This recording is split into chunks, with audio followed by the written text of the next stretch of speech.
Shalom jemaat yang dikasihi Tuhan. Apa kabarnya? Saya berdoa senantiasa Bapak Ibu dalam keadaan sehat dan tanpa kurang suatu apapun. Malam ini kita akan melaksanakan pemahaman Alkitab bersama. Dan sebelum kita bersama belajar tentang bagian dalam firman ini, saya undang kita untuk mengangkat sebuah pujian, Ku Mau Cinta Yesus.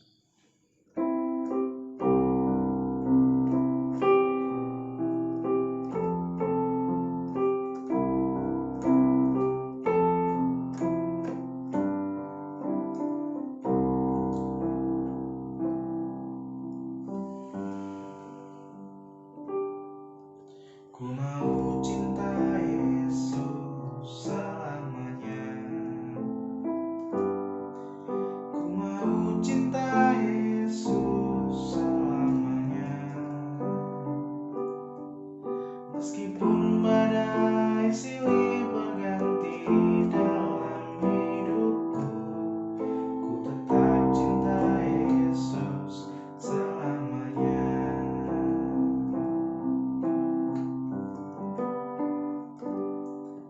Ku mau cinta Yesus selamanya. Ku mau cinta Yesus selamanya. Meskipun badai silih berganti dalam hidupku, ku tetap cinta Yesus selamanya. Ya Aba, Bapa, ini aku anakmu, layakkanlah seluruh hidupku. Ya Aba, Bapa, ini aku anakmu, pakailah sesuai dengan rencanamu.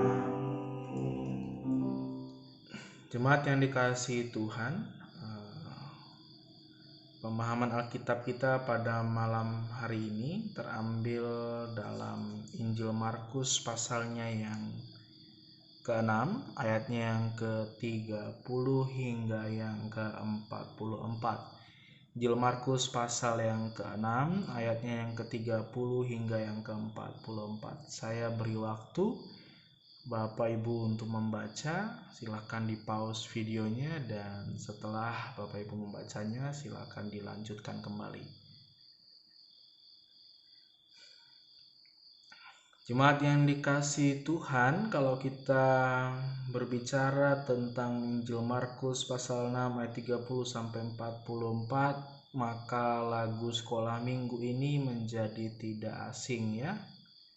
5 roti dan 2 ikan diberkatilah oleh Tuhan, dimakan 5.000 orang. Ya, sisanya 12 bakul atau 12 keranjang. Ya, kisah ini bukan kisah yang jarang kita dengar, malah mungkin kita sudah sangat mengenal kisah ini. Dan malam hari ini kisah inilah yang akan kita bahas dan kita ambil nilai-nilainya untuk bisa kita terapkan dalam kehidupan kita hari lepas hari.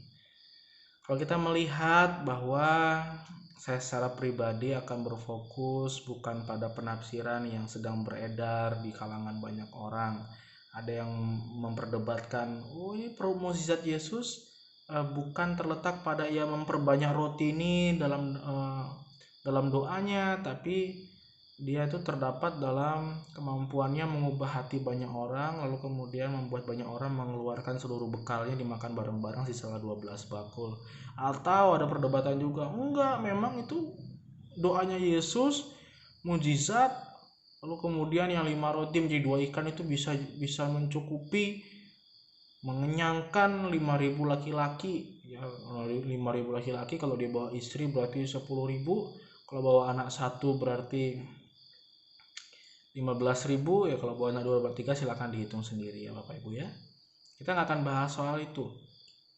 Kita nggak akan bahas soal penafsiran A lebih tepat, penafsiran B lebih tepat. Kita akan bahas nilai-nilai yang bisa kita angkat dari pengajaran Yesus, baik dari tindakannya dan juga nasihatnya.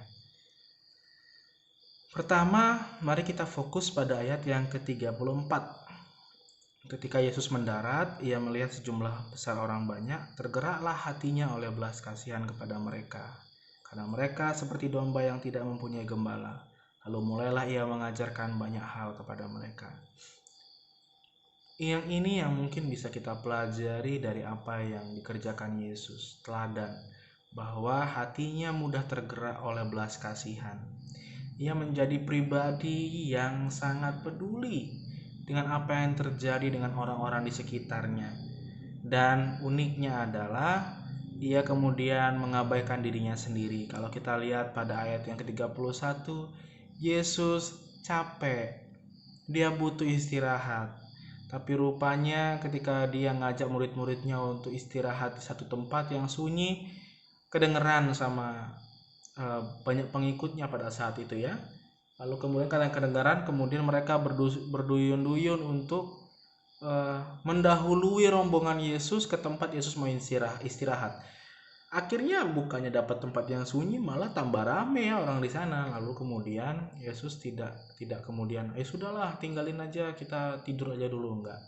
Yesus justru ketika ia melihat banyak sekali orang dan mereka seperti domba yang tidak punya gembala, Yesus memilih untuk mengambil bagian dalam melayani mereka.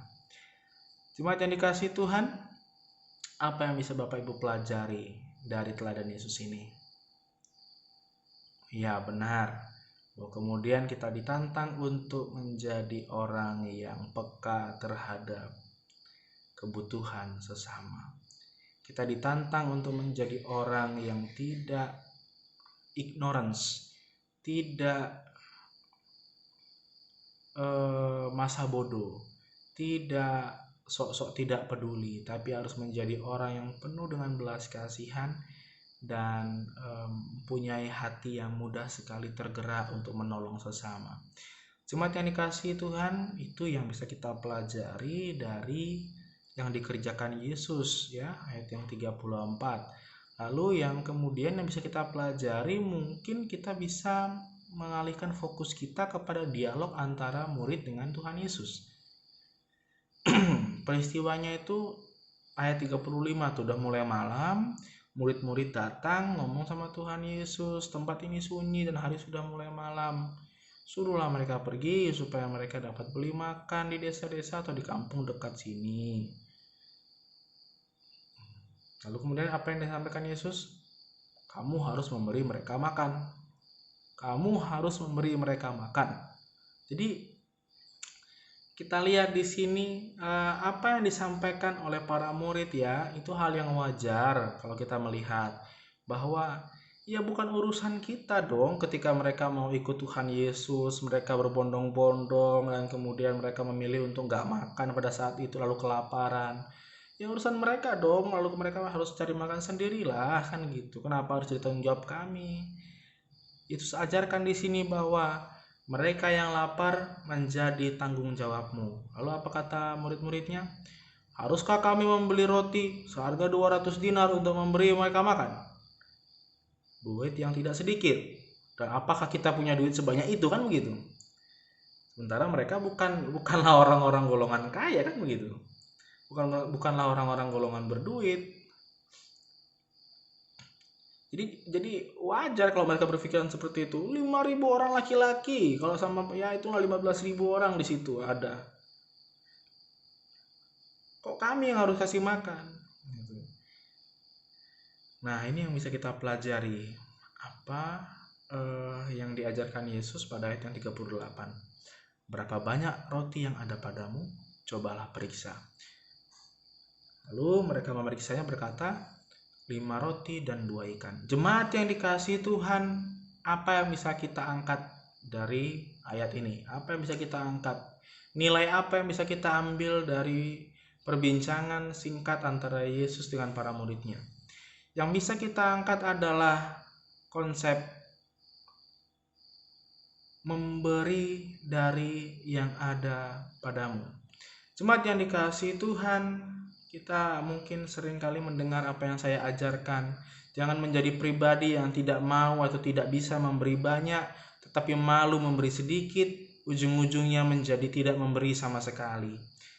Jangan menjadi pribadi yang tidak mau atau tidak bisa memberi banyak, tapi malu memberi sedikit, ujung-ujungnya tidak memberi sama sekali. Ini tentu bukan apa yang diajarkan oleh Kristus. Kristus mengajarkan, berapa banyak roti yang ada padamu, cobalah periksa. Dan rupanya dari yang sedikit itu, yaitu 5 roti dan 2 ikan, semua orang tercukupi, kenyang perutnya, dan sisalah 12 keranjang. Jemaat yang dikasihi Tuhan, seringkali kita melihat diri kita terlalu kecil, lalu kemudian menganggap bahwa kita yang terlalu kecil ini tidak punya tanggung jawab untuk berbagi. Seringkali kita melihat diri kita terlalu lemah, terlalu sepele, lalu kemudian menganggap biarlah yang bukan sepele yang mengambil bagian dalam berbagi, biarlah yang tidak sepele, biarlah orang-orang yang kuat sajalah yang mengambil bagian dalam berbagi. Justru pada saat ini, melalui perikop ini, Tuhan tanya kepada kita, kamu punya apa?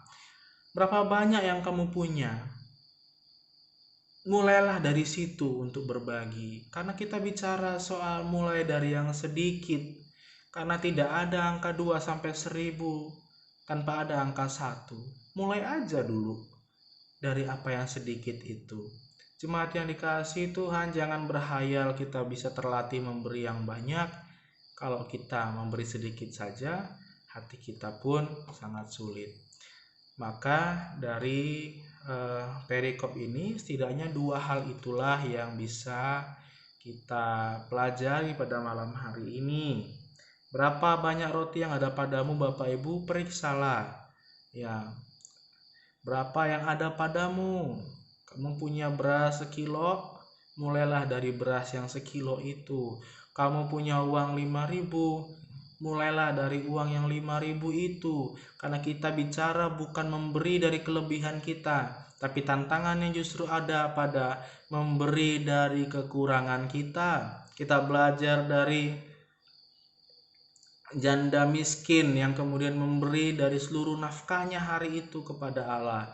Kita belajar dari teguran Paulus kepada jemaat Korintus ketika mereka kemudian tidak menepati janji mereka untuk membantu jemaat di Yerusalem. Paulus katakan, lihatlah jemaat-jemaat di Makedonia, mereka kekurangan, mereka ditindas, tapi mereka mau mengambil bagian, bahkan mendesak Paulus supaya mereka bisa mengambil bagian dalam pelayanan kasih itu. Kamu hidupmu jemaat Korintus lebih baik, tapi kamu tidak seperti apa yang seharusnya yang kamu janjikan untuk mau membantu jemaat di Yerusalem. Ya, kalau kemudian kita melihat kisahnya ada di surat Paulus kepada jemaat Korintus yang kedua, pasal yang ke-8. Ya. Ayat yang pertama, saudara-saudara, kami hendak memberitahukan kepada kamu tentang kasih karunia yang dianugerahkan kepada jemaat-jemaat di Makedonia. Selagi dicobai dengan berat dalam berbagai penderitaan, sukacita mereka meluap, dan meskipun mereka sangat miskin, namun mereka kaya dalam kemurahan. Ayat 13, kamu dibebani bukanlah supaya orang-orang lain mendapat keringanan, tetapi supaya keseimbangan. Maka hendaklah sekarang ini kelebihan kamu mencukupkan kekurangan mereka, agar kelebihan mereka kemudian mencukupkan kekurangan kamu, supaya ada keseimbangan.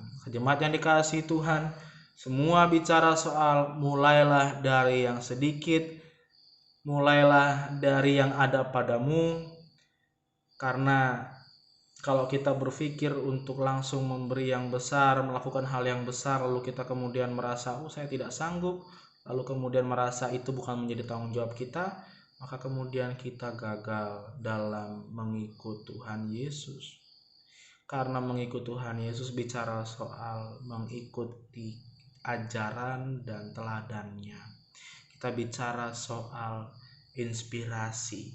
Tema masa perayaan masa perayaan Paskah dan Pentakosta GKSBS tahun 2020. Pengorbanan Yesus inspirasi bagi dunia. Maka kemudian hari ini, malam ini, bahan PA kita membahas salah satu teladan dan ajaran Tuhan Yesus yang menjadi inspirasi bagi dunia, yaitu mau memberi mulai dari apa yang ada pada kita, sekalipun sedikit, mulailah untuk berbagi.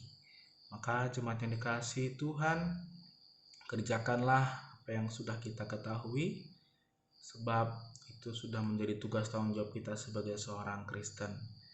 Demikian pemahaman Alkitab kita pada malam hari ini. Tuhan Yesus memberkati. Amin.